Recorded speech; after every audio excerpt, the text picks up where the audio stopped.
মধ্যপ্রাচ্যের ইরান ইসরায়েলের উত্তপ্ত সংঘাতের মধ্যে একটি খবর মানুষকে অবাক করে তুলেছে। অনেকের কাছে ছিল এতকাল অজানা যে তথ্য তা এবার সামনে এলো। সেটি হলো ইরানের সর্বোচ্চ নেতা আয়াতুল্লাহ রুহুল্লাহ খামেনির পূর্বপুরুষের বসতি ছিল ভারতের একটি ছোট্ট গ্রামে। ভারতের উত্তরপ্রদেশের বারাবাঁকি জেলার কিন্তুর গ্রামের ছিল খামেনির পূর্বপুরুষদের বসতি। 1999 সালে প্রকাশিত খামেনি লাইফ অফ আয়াতুল্লাহ জীবনী গ্রন্থ থেকে এই তথ্য উঠে এসেছে। 1800 সালে যেখানে জন্মগ্রহণ করেন সৈয়দ আহমেদ মুসাফি হিন্দি, যিনি ছিলেন একজন শিয়া ধর্মগুরু পণ্ডিত। ভারতে ইসলামের পুনর্জাগরণ ও মুসলিম অধিকার আদেশ সময়ে এক প্রকার তাত্ত্বিক ও নেতা ছিলেন তিনি। 1830 সালে শিক্ষার উদ্দেশ্যে ইরাকের নাফাত যান এবং পরে ইরানের খোমেনি শহরে স্থায়ীভাবে বসত গড়ে তোলেন। তার নামের হিন্দ উপাধি থেকে স্পষ্ট তার ভারতীয় শিকড়। সৈয়দ আহমেদের সন্তান মুস্তফার সন্তান ছিলেন রুহুল্লাহ খামেনি এবং যিনি জন্মগ্রহণ করেন 1902 সালে। 1979 সালে তিনি ইরানে ইসলামী বিপ্লবের নেতৃত্ব দেন, যা দেশটির রাজনীতিতে এক বিপ্লবী পরিবর্তন আনে। আর সেই বিপ্লবে পতন হয় পশ্চিমা সমর্থিক শাসক শাহ মোহাম্মদ রেজা পাহলভীর। শিয়ার নেতৃত্বাধীন ধর্মতান্ত্রিক দেশ হিসাবে আত্মপ্রকাশ করেন ইরান। খামেনির নেতৃত্বে ইরান মধ্যপ্রাচ্যের রাজনৈতিক ভারসাম্য পাল্টে যায়। বিশ্বজুড়ে তার নাম পরিচিত হয়ে ওঠে ইরানের স্থপতি হিসাবে এবং তার মৃত্যুর পর সর্বোচ্চ ধর্মীয় নেতা পদে বসেন আয়াতুল্লাহ আলী খামেনি, যিনি আজও সেই দায়িত্বে রয়েছেন। কিন্তু গ্রামের বাসিন্দারা আজও গর্ব করে বলেছেন, আমাদের ছোট্ট গ্রাম থেকে এমন একজন নেতা উঠে এসেছেন যার প্রভাব বিশ্বব্যাপী।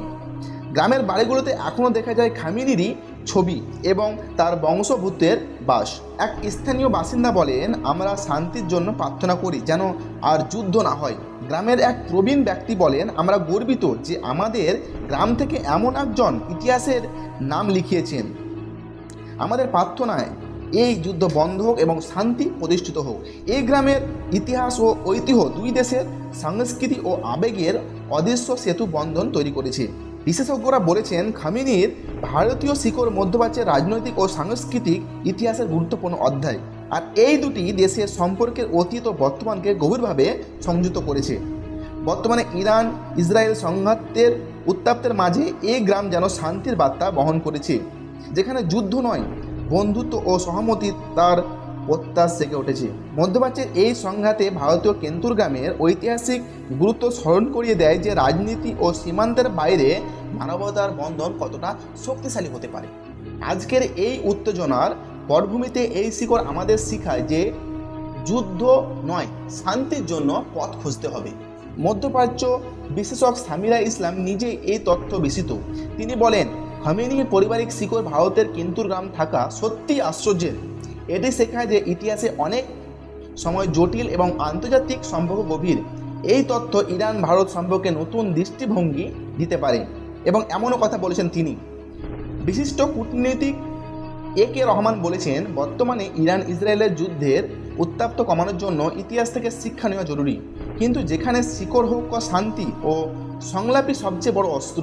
আর ভারতের সঙ্গে ইরানের সম্পর্ক এমনিতে একটু ভালোই আছে। ইরানের যুক্তরাষ্ট্রের হামলার পর দেশটির প্রেসিডেন্ট মাসুদ পেজেশকিয়ানকে কল করে কথা বলেছেন ভারতীয় প্রধানমন্ত্রী নরেন্দ্র মোদী।